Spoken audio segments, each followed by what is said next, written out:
Welcome to our backyard, aka the dirt pile, just for now. So we are taking our first step today of the 2021 Bailey Backyard Beautification process. My goal for this, by this summer, is to have this backyard nice and beautiful and green, not only for my wife and I to sit back here and enjoy, but for Karma back here to, you know, frolic in, enjoy as a dog, and not track all this dirt in the house. So today is the first step of that process. It's gonna take some time. I'm confident it's gonna be done by this summer.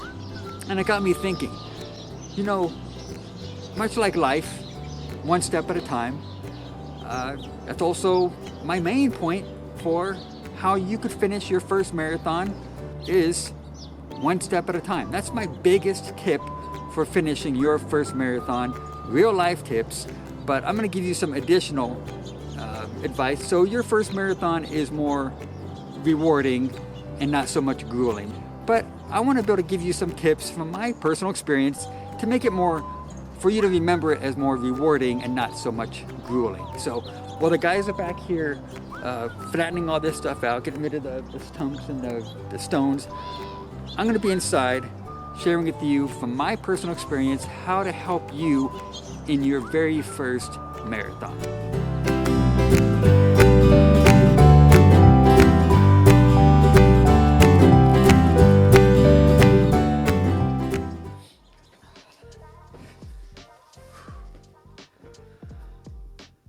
First tip for making your first marathon less grueling and more rewarding is, in my opinion, training. It has to be done. You have to get some miles in before that day of the marathon. It's not a wise idea to just sign up, show up, and have no training behind you, because it's gonna make for a pretty awful experience, a long day, and we don't want that. We want your first experience to be fun, so you've got to get some miles in. I would suggest at least try to get 6 months. 6 months before the marathon date. That's a plenty of time to train for a marathon. But if you can't get that in, just try to get in what you can. I know life's busy, kids, family, responsibilities, I get it. But you got to get some miles in. And I would say, with my personal experience, I think I got in the most mileage before my first marathon was 16 miles. That's probably a lot less than what is suggested. I probably want to go for 20 miles in a long run. One session, 20 miles, but I did it in 16 miles. And I think what it is when you get to the marathon, you're full of adrenaline, it's exciting. So I think all of that kind of pushed me the last 10 miles. But you don't want to do what I did. You want to try to get more miles in. Try to get more. Try to get at least a 20-mile run in before the day of the marathon. So my first tip, getting some miles. Getting it done. He is not liking that. People are invading his backyard. Right, Karma? You're not liking this, are you? Okay, tip number 2. Your race, your pace. You do not want to compare yourself to others. Just do you. There's been times when I'm on there, on those marathons, and I'm like, oh my gosh, this guy who's that old, or that person is that size, or whatever, they are passing me like it's nothing. But you don't know their experience. You don't know if they have 10, 15, 20 years of experience behind them. Remember, it's your first time, so just do you. Enjoy it. Do what you can with the training you did before that marathon and kind of gauge it that way. So that's my second tip. Your race, your pace, don't compare yourself to others.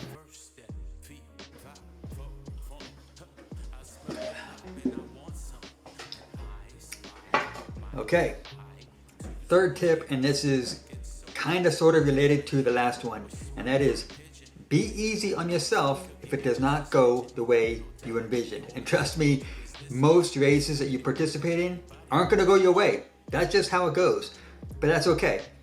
I actually have a video up here talking about that from my 2020 LA Marathon, and it went nowhere close to how I envisioned it. But it actually turned out to be one of the best marathons I participated in, because I bonked out and I ended up having more fun at that one than any other marathon, because I soaked in the experience. I said, okay, this ain't my turn, this isn't my race today, but what can I learn from this? And so that's what I want you to remember. If it doesn't go your way, take it as a learning experience for your next ones. Maybe you need to get more training in, maybe you have better nutrition, maybe you get more sleep. Whatever the case may be, take it as a learning experience and do not be so hard on yourself.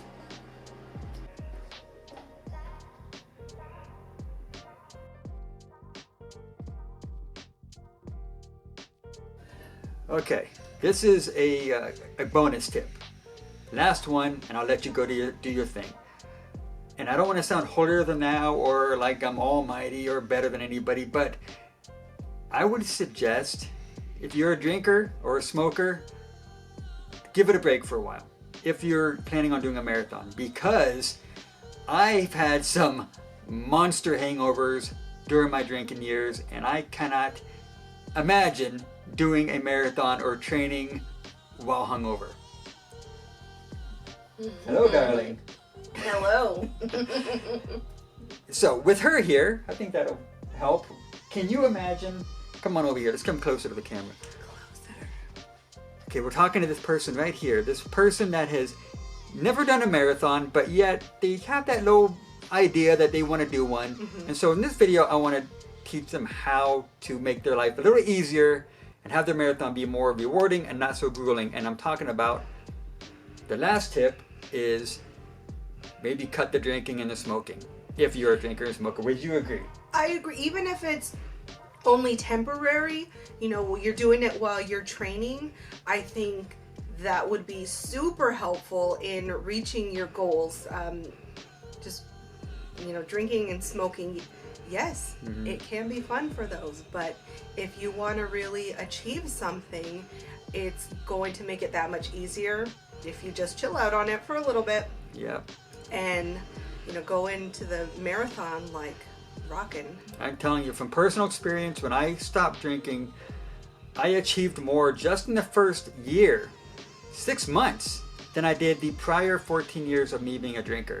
And it was no easy task. Oh no. We had some slightly grouchy Anthony's from time to time. It was bad. But he knew this is what he wanted to do.